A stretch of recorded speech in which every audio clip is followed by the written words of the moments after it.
11:55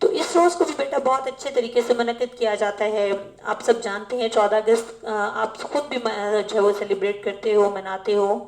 تو 14 اگست کے موقع پر ہم سب اپنے گھروں کی چھت پر قومی پرچم لہراتے ہیں، گھر کو جھنڈیوں سے آراستہ کیا جاتا ہے اور اپنے وطن کی خوشحالی کے لیے دعا کی جاتی ہے.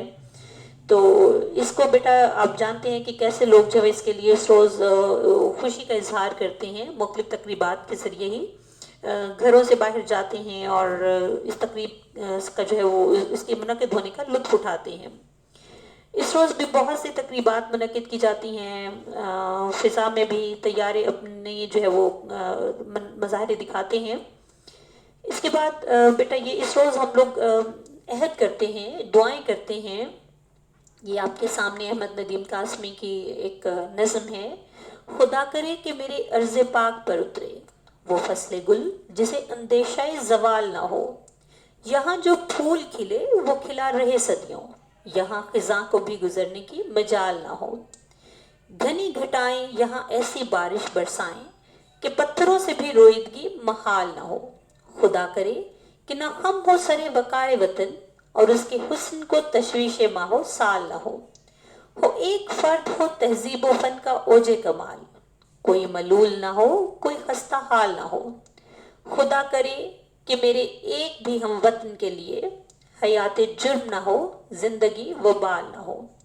یہ بیٹا اس روز اسی طرح کے ہم عہد کرتے ہیں، دعائیں مانگتے ہیں. بیٹا اس کے بعد اگلا ہمارا جو تہوار ہے جس کا ذکر آپ کی کتاب میں کیا گیا ہے وہ ہے یوم قائد، یعنی 25 دسمبر جو قائد اعظم کی پیدائش کا دن ہے. بیٹا قائد اعظم کے حوالے سے تو میں یہی کہوں گی، مخلص تھا بے ریا تھا محمد علی جناح، ملت کا نا خدا تھا محمد علی جناح. الفت تھی اس کو رحمت عالم کے نام سے، اسلام پہ فدا تھا محمد علی جناح. اسلامیہ نے ہند کی خدمت کے واسطے اللہ نے دیا تھا محمد علی جناح. بیٹا قائد اعظم محمد علی جناح انہوں نے پاکستان کے حصول کے لیے ہمارے لیے ہر ممکن کوشش کی. ان کے لیے مختلف شخصیات نے مختلف الفاظ کہے. ماؤنٹ بیٹن ان کے حوالے سے کہتے ہیں، قائد اعظم محمد علی جناح رحمۃ اللہ علیہ اپنوں اور غیروں کی نظر میں جو وہ دیکھا جائے تو وہ ماؤنٹ بیٹن نے کہا کہ جناح کو ڈرایا اور خریدا نہیں جا سکتا. جواہر لال نہرو جو ہے وہ کہتے ہیں کہ اگر مسلمانوں کے پاس 100 گاندھی ہوتے اور ہمارے پاس ایک جناح تو پاکستان نہ بنتا. اسی طرح سے ایل کے اڈوانی جو ہے وہ کہتے ہیں کہ بہت سے لوگوں نے تاریخ پر اچھے اثرات چھوڑے، جناح وہ ہیں جنہوں نے تاریخ رقم کی. یعنی کچھ لوگ تاریخ پر اثرات چھوڑتے ہیں لیکن کچھ لوگ جو تاریخ رقم کرتے ہیں انہی میں سے جو ہے وہ قائد اعظم محمد علی جناح ہے.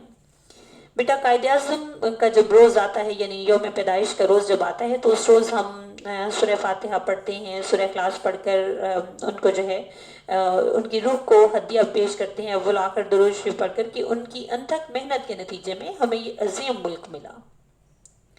اس کے بعد بیٹا آپ کا ایک جو ہے وہ ایک اور جو جس کا ذکر کیا گیا ہے تہوار کا وہ ہے 6 ستمبر یوم دفاع پاکستان.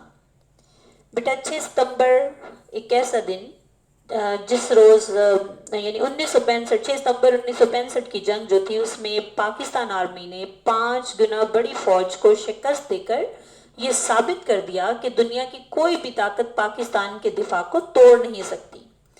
اس روز یہ ثابت کر دیا تھا کہ مسلمان جو ہیں وہ کمزور نہیں ہیں. 1965 کی جنگ کے دوران بیٹا یہ پاک آرمی کے جوانوں کی جو بھارتی طیارے کو نشانہ بنایا گیا تھا اس کے بعد اس کے ملبے کے پاس ایک یادگار جو تصویر آپ کے سامنے ہے. بیٹا دشمن کو کمزور سمجھتے ہوئے کبھی بھی جو نہیں، دشمن کو کمزور نہیں سمجھنا چاہیے. ہندوستان نے یہی غلطی کی تھی. تو اس حوالے سے تو ہم یہی انہیں کہیں گے کہ میرا دشمن مجھے کمزور سمجھنے والا مجھ کو دیکھے کبھی تاریخ کے آئینے میں. میں نے ہر عہد میں توڑا ہے رونق کا طلسم، میں نے ہر دور میں ایک باب نیا لکھا ہے. میرا دشمن یہ حقیقت نہ فراموش کرے، بیت ظلم و ستم میری روایت ہی نہیں، مجھ کو میدان سے پسپائی کی عادت ہی نہیں. عرصہ بدر میں کردار نبی ہوتا ہوں، دشت کربل ہو تو میں ابن علی ہوتا ہوں. یعنی بیٹا مسلمان جو ہیں وہ خالی نعروں کے عادی نہیں اور نہ ہی ہوا میں بات کرتے ہیں بلکہ حقائق پر نگاہ رکھتے ہیں اور ببانگ دہل کہتے ہیں کہ پاکستان جو ہے اس کا حصول ہونا تھا. اور وہ ببانگ دہل جو ہے یہ پاکستان کے فوجی جوان جو ہے وہ کہتے ہیں چلتا ہے خنجر تو چلے میری رگوں پر, خودی بیچ کے اپنی میں کبھی جھک نہیں سکتا, مٹنے کو تو یہ دنیا بھی مٹ سکتی ہے لیکن تاریخ کے اوراق سے میں مٹ نہیں سکتا.